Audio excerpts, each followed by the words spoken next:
საშინაო სკოლის გაკვეთილებს წარმოგიდგენთ კომპანია Silknet.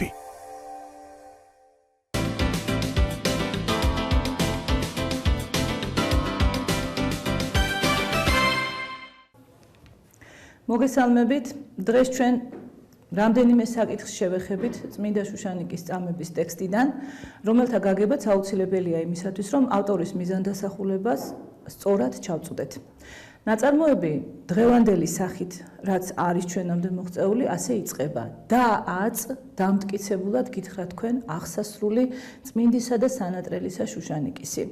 ქართველმა მეცნიერებმა ამასთან დაკავშირებით უკვე გამოთქვეს გარკვეული მოსაზრებანი, რადგან როგორც წესი ნაწარმოები ახლა კი ასე არ უნდა იწყებოდეს, რადგან დამტკიცებულად გითხრა თქვენ აღსასრული, ჩვენი ქართულით იქნება ახლა კი შუშანიკის აღსასრულის შესახებ დაგელაპარაკებითო.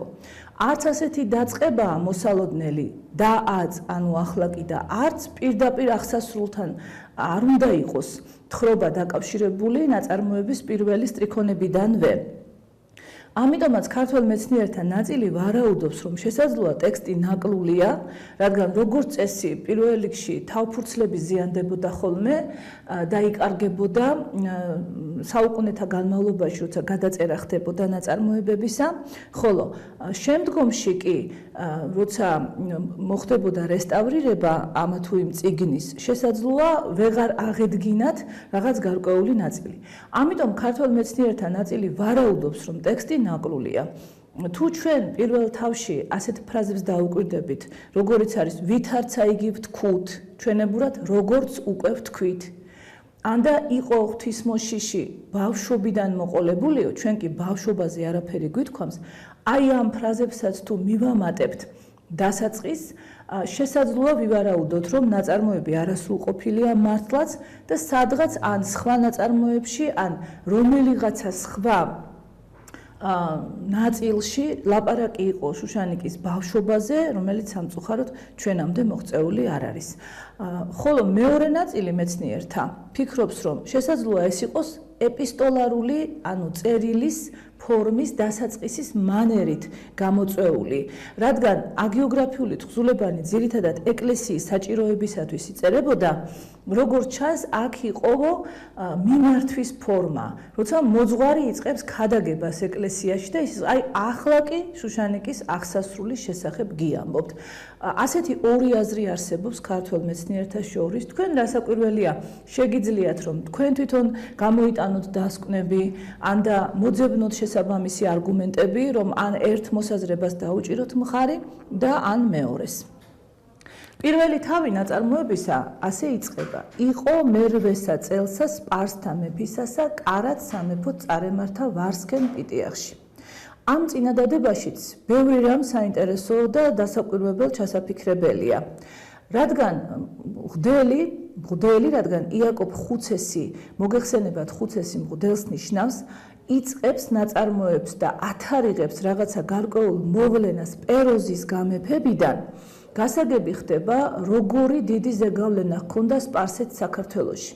როცა სასულიერო პირი მოვლენას ათარიღებს არა ქრისტეს აქეთ, ანუ ქრისტეს დაბადებიდან მომდინარე წელთაღრიცხვით, ან და ადამს აქეთ, ანუ ადამის შექმნიდან მომდინარე დასაბამის წელთაღრიცხვით, ან და ქორონიკონით, რომელიც ძალიან პოპულარული სისტემა იყო წელთაღრიცხვისა ძველ საქართველოში, არამედ ამბავს ათარიღებს პეროზის გამეფების მიხედვით, გასაგებია, რომ სპარსელები ბატონობდნენ საქართველოში და მათი ბატონობა უკვე გარკვეულ კულტურულ ზეგავლენასაც ახდენდა ქვეყანაზე. მინდა გაგახსენოთ პარალელისთვის, რომ პირველი ქართული წარწერა საქართველოს ტერიტორიაში არსებობს ბოლნისის სიონში და ბოლნისის სიონის ტაძრის წარწერა სწორედ პეროზის სახელს შეიცავს და იქაც რაოდენ გასაკვირიც უნდა იყოს, პეროზის მიხედვით არის დათარიღებული, როდის დაიწყეს ტაძრის მშენებლობა და როდის დაამთავრეს. პეროზის გამეფებიდან 15 წლის შემდეგ დავიწყეთო, გვაუწყებს ეს წარწერა და 20 წლის შემდეგ დავამთავრეთო. როცა 20 წელი აშენებდნენ ტაძარს უფლის სახელის განსადიდებლად და პეროზის მიხედვით დაათარიღეს, აქედანაც ჩვენთვის გასაგები უნდა იყოს მართლა როგორი წამლეკავი ზეგავლენა ჰქონდა ქართველ კაცზე სპარსულ მაზდეანურ გარემოს. ხოლო რაც შეეხება ამავე წინადადებაში ვარსქენის წასვლას და ვარსქენის თანამდებობას. ვარსქენი მიდის პეროსთან ერთგულების დასამტკიცებლად, როგორც შემდგომში გავიგებთ და არა ვახტანგ გორგასალთან, საქართველოს მეფესთან. ანუ მას გაცილებით უფრო ნაკლები შრომითა და გაცილებით უფრო ნაკლები გზის გავლით შეეძლო რომ ჩასულიყო მცხეთაში და ერთგულება დაემტკიცებინა გორგასლისთვის, მაგრამ მან აირჩია გაცილებით უფრო შორი გზა ჩასულიყო კტეზიფონში პეროსთან და მისთვის ემტკიცებინა ერთგულება, ასევე არ არის შემთხვევითი მისი თანამდებობა სპარსული სახელი თანამდებობისა პიტიახში და არა ერისთავი. ანუ აი ამ პირველი ფრაზიდანვე ჩანს ზეგავლენა სპარსეთისა იმდროინდელ ქართლზე და ჩანს ძალიან სამწუხარო რამ, რომ ერისთავი ჰერეთის, რომელიც ერთ-ერთი დიდი სამთავროს ერისთავია და აქვეა პირობითად რომ ვთქვათ ყურისძირში ვახტანგ გორგასალთან არის მისი მოღალატე და ურჩევნია მტერთან გააბას ურთიერთობა და მტერთან დადოს გარკვეული ხელშეკრულება ვიდრე საქართველოს მეფესთან. ცოტა ხნის შემდეგ იაკობ ხუცესი გაოცებული შენიშნავს, რომ მანო უბადრუკმა სამგზის საწყალობელმა თავი ძღვნად მიართვა პეროსს, რითაც პეროზი ძალიან გაახარაო და სატირალი იყო ეს, აბა რა იყო რომ მასო არცა ჭირი ეხილვა, არცა შიში, არცა მახვილი, არცა პყრობილება ქრისტეისთვის და თავისი სურვილით განაგდო ქრისტესგან თავითვისი, ანუ საკუთარი სურვილით გამაზდიანდა და საკუთარი სურვილით გადაწყვიტა პეროზის ერთგული კაცი გამხდარიყო. ეს მართლაც გასაოცარია იაკობ ხუცესისთვის, რადგან ჩვენ გაცილებით უფრო მეტად ვართ მიჩვეული ისეთ ერისთავებს, ისეთ მეფეებს, ისეთ მთავრებს, რომლებიც თვითონ მიდიოდნენ პირველნი, მტერს თვითონ ხვდებოდნენ პირველნი და პირველნი იცავდნენ თავიანთ ხალხს და თავიანთ ქვეყანას. და ასეთი შემთხვევა, როცა ერისთავი საკუთარი ნებით უარყოფს რჯულს და საკუთარი ნებით იწყებს ბრძოლას თავისი ხალხის წინააღმდეგ, რა თქმა უნდა, მართლაც გასაოცარი და ძალიან მძიმე ფაქტი იყო იმდროინდელი მეხუთე საუკუნის მეორე ნახევრის ქართლისთვის. თანაც ვარსქენ პიტიახშმა პეროს პირობა მისცა, რომ თავის ცოლშვილსაც გაამაზდიანებდა და ამაზეც შენიშნავს იაკობ ხუცესი, ამას ისე ვპირდებოდაო, რომ წმინდა შუშანიკისგან თანხმობაც კი არ ქონდა მიღებულიო.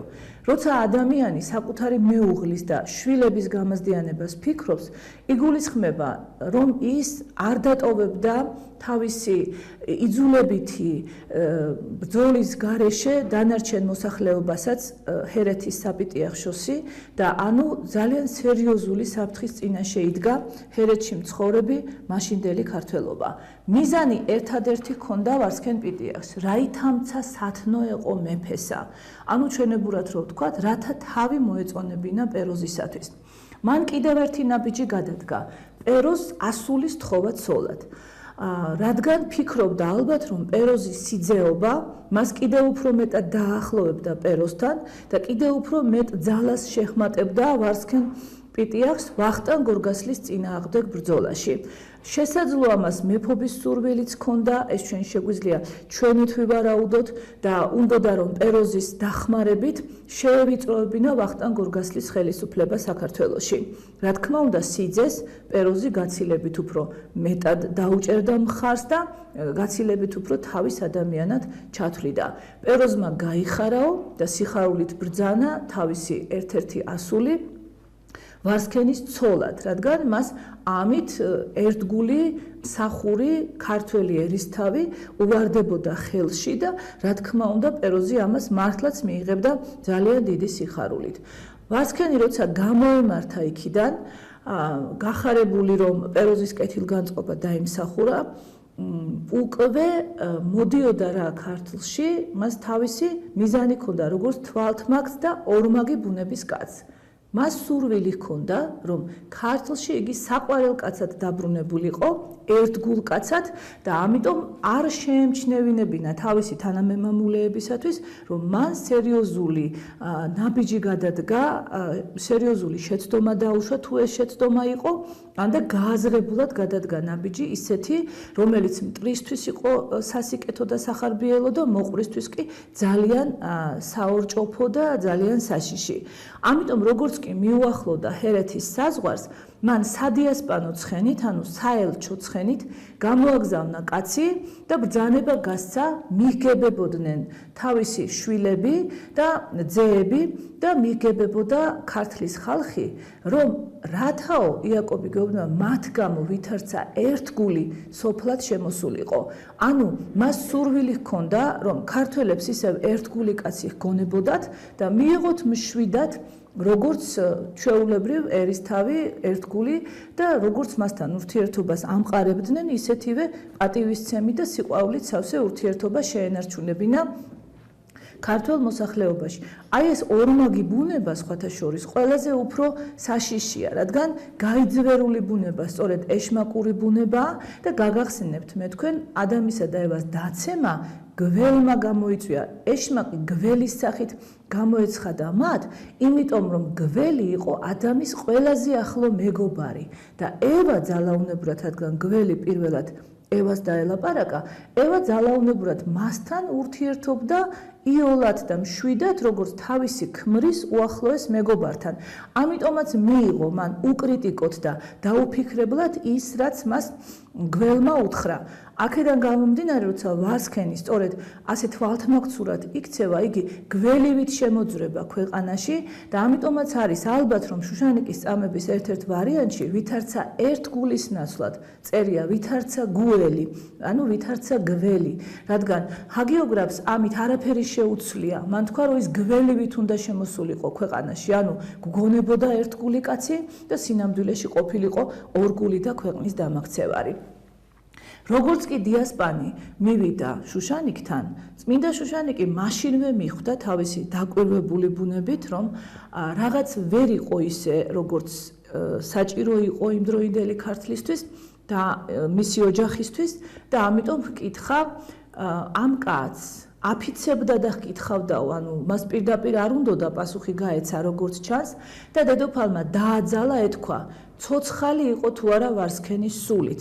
ცოცხალი ძველ ქართულში არის ცხოველი. დავიმახსოვროთ ეს სიტყვა, იმიტომ რომ ბევრგან შეგვხვდება, გავიხსენოთ ყველაზე ცნობილი სიტყვა სვეტი ცხოველი, რაც ცოცხალ სვეტს ნიშნავს და ამით გაგვიოლდება ამ სიტყვის დამახსოვრება და წმინდა შუშანიკმა უთხრა ასე ამ მოსულ დიასპანს. უკეთო სულითა ცხოველ არს იგი, ცოცხალმცა ხართ იგიცა და შენცა. უკეთო სულითა მომკვდარ ხართ, მოკითხვა იეგე შენი, შენდავე მოიქეცინო. ანუ ამით ნათქვამი იყო, რომ თუ ვარსქენ პიტიახში ცოცხალი იყო, ანუ იყო ისევ ქრისტიანი, წმინდა შუშანიკი მიიღებდა მას ჩვეულებრივად სიყვარულით, პატივისცემით, ასევე მის მსახურებსაც, თანგაყოლილებს. ხოლო თუ ეს აღარ იყო ასე სამწუხაროდ და ვარსქენმა მოკლა საკუთარი სული, საკუთარი ნებით, მაშინ შუშანიკი უკან უბრუნებდა მოკითხვას და არავითარი ურთიერთობის სურვილი არ ჰქონდა თავის გამდგარ ქმართან და არ სურდა მისი ზეგავლენის ქვეშ მოქცეულიყო. მაშინ იძულებული გახდა დიასპანი ეთქვა მისთვის, რომ ვარსქენმა შეიცვალა სჯული. ამის გაგონებაზე წმინდა შუშანიკი დავარდა ქვეყანასა ზედა, თავსა დამართს სცემდა, ანუ მიწას ურტყამდა იგი თავს გამწარებული და მწარითა ცრემლითა იტყოდაო, ანუ მწარეთ ტიროდა. საწყალობელი ქნა უბადრუკი ვარსქენ, რამე თუ აღიარა ატროშანი და შეერთო იგი უღმრთოთა. ანუ მას შეებრალა თავისი მეუღლე, რომელმაც აღიარა ატროშანი, ანუ ცეცხლთაყვანის მცემლობა და უღმრთოებს მიუერთდა მაშინ, როცა მისი მამაც, მისი წინაპრები, მის ირგვლივ არსებული მთელი ხალხი ქრისტიანები იყვნენ, მაშინ, როცა მას ჰქონდა შესაძლებლობა ქრისტიანულად ეცხოვრა და სული გადაერჩინა, აი ამის ნაცვლად მან საკუთარი ნებით უარყო სული და ნაბიჯი გადადგა ამ ქვეყნიური პატივდიდებისაკენ. აქვე გამოჩნდება როგორი დედა წმინდა შუშანიკი. იგი ზრუნავს არა მარტო თავისი სულის ცხონებისა და გადარჩენისათვის, არამედ მან უპყრა ხელი თავის 3 ვაჟსა და 1 გოგონას და მათთან ერთად წავიდა ეკლესიაში. რატომ გააკეთა დედოფალმა ეს და რატომ მიაშურა ეკლესიას? რადგან ქრისტიანული თვალსაზრისით ყველაზე დიდი მფარველი, შემწე და ხელისამპყრობელი ადამიანი საუფალია და წმინდა შუშანიკმა გადაწყვიტა, რომ თავისი შვილებიც და თავისი სულიც მაცხოვრისათვის მიებარებინა. იგი მივიდა ტაძარში, დაესწრო საღამოს ლოცვას. საღამოს ლოცვას დღესაც ჰქვია მწუხრი, რადგან მწუხრი მოგეხსენებათ საღამოს ერთ-ერთი სინონიმია, როგორიც თქვათ დაისი. აი ასევე და მწუხრის ჟამი ნიშნავს საღამოს ლოცვას. როცა მწუხრის ჟამი აღსრულდა, ანუ როცა საღამოს ლოცვა დამთავრდა, წმინდა შუშანიკმა დააყენა თავისი შვილების საკურთხეველთან და უფალს უთხრა: შენ მიმოცემულნი არიან და შენ დაიცვენ ესენიო. ასე გადაწყვიტა მან, რომ ვარსქენის ზეგავლენისაგან დაეცვა თავისი შვილები და დაეცვა საკუთარი თავი. ამ დროისათვის ნაწარმოების მიხედვით თხრობა ასე გრძელდება. ამ დროისათვის იაკობ ხუცესი, წმინდა შუშანიკის სულიერი მოძღვარი იქ არ იყო, არამედ ვიღაც წმინდა კაცთან, აფოც ეპისკოპოსთან ერთად იყო წასული რაღაცის საკითხავად. როგორც ჩანს, აფოც ეპისკოპოს სურდა, რომ ზეპირი გზით მიეღო გარკვეული ინფორმაცია სულიერი ცხოვრების საკითხზე და ერთ-ერთ გამორჩეულ ბერს ეახნენ ისინი სენაკში. მათთან მივიდა სახლიდან დიაკვანი და ჩაუტანა ამბავი იმის შესახებ, რომ წმინდა შუშანიკი სახლიდან წავიდა, ხოლო ვარსქენი გამაზდიანდა. და აი აქ ძალიან საინტერესო ფრაზაა, რომელსაც აუცილებლად უნდა დაუკვირდეთ. იაკობ ხუცესი ამბობს, ეს საშინელი ამბავი რომ შევიტყვეთ, დიდითა ტირილითა ვტიროდით გამწარებულნი ცოდვათა ჩვენთა წარმოჩინებისათვისო. ანუ ჩვენი ცოდვების წარმოჩინებისთვის ვიტირეთო. გასაოცარია ხომ ვარსქენი გამაზდიანდა, მაგრამ ნახეთ ისინი როგორ მოიქცნენ. მათ ხელი კი არ გაიშვირეს, ან კი არ მიუთითეს, რომ აი ეგ არის ცოდვილი, უბადრუკი და ჩვენ ყველანი ანგელოზები ვართო. არამედ ან კი არ გაუხარდათ სხვისი უბადრუკობის ფონზე საკუთარი სულიერი სიმაღლე რომ დაინახეს. არამედ მათ ჩათვალეს, რომ არც ერთი მათგანი არ იყო ღირსეული ქრისტიანი. მათ ჩათვალეს ასე, რომ უფალი არც ერთ მათგანს პატივს არ სცემდა, თორემ ასეთ განსაცდელს არ მოუვლენდა ქვეყანას. ანუ ამაში ჩანს საოცარი შეხედულება ქრისტიანული, რომ ნებისმიერი კაცი უფლის თვალში ფასობს. ნებისმიერი ერთი კაცი უფლის თვალში არის იმდენად პატივსაცემი, რომ მართალი კაცი არსად დავარდება და მართალ კაცს უფალი არასოდეს აწყენინებს, გულს არ ადგენს. სხვათა შორის, აი ეს ადგილი უკეთ რომ გავიგოთ, გავიხსენოთ ბიბლიიდან ერთი ამბავი, როცა ლოთი არის სახელი აბრაამის ძმის წულის, ანუ ძმის შვილის. ლოთი ეკითხება უფალს, გომორის განადგურების შემდეგ, რამდენი ადამიანია საკმარისი იმისთვის, რომ უფალმა ქვეყანა არ დასაჯოს, რადგან გომორი მოგეხსენებათ მარილის სვეტად იქცა. უფალმა დასაჯა ის მომრავლებული ცოდვებისათვის. და როცა არ უპასუხა უფლის ანგელოზმა რაღაც გარკვეული რიცხვის შესახებ, ლოთი მკითხა, 100 კაცი საკმარისიაო? ანგელოზმა ამაზე დასტური უთხრა. შემდეგ 1000 კაცს აკლებდა, 90, ბოლოს 1000-მდე ჩამოვიდნენ. და ანგელოზმა უპასუხა, ლოთი, არა თუ 10, ერთი კაციც კი საკმარისია საიმისოდ, რომ ქალაქი არ დაიქცეს. ანუ აი სწორედ ეს არის შეხედულება იმის შესახებ, რომ თუ ადამიანი ღირსეულია და თუ ადამიანი ფასობს, მის გამო უფალი შეეწევა კაცობრიობას და შეეწევა იმ ქვეყანას განსაკუთრებით, რომლის შვილიც ეს ადამიანი არის. კიდევ ერთი მომენტი შეიძლება გავიხსენოთ. ეს გახლავთ, როცა ფილისტიმელებს ებრძვიან ებრაელები და მოსე წინასწარმეტყველმა ლოცვა დაიწყო, რადგან ხედავს იგი, რომ ფილისტიმელები გაცილებით უფრო ძლიერი მეომრები არიან და ებრაელები მარცხდებიან.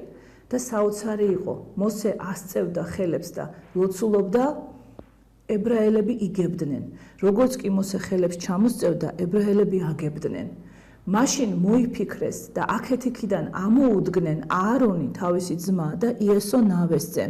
დაუჭირეს ხელები მოსეს და ებრაელები ასე მოიპოვეს ებრაელებმა გამარჯვება.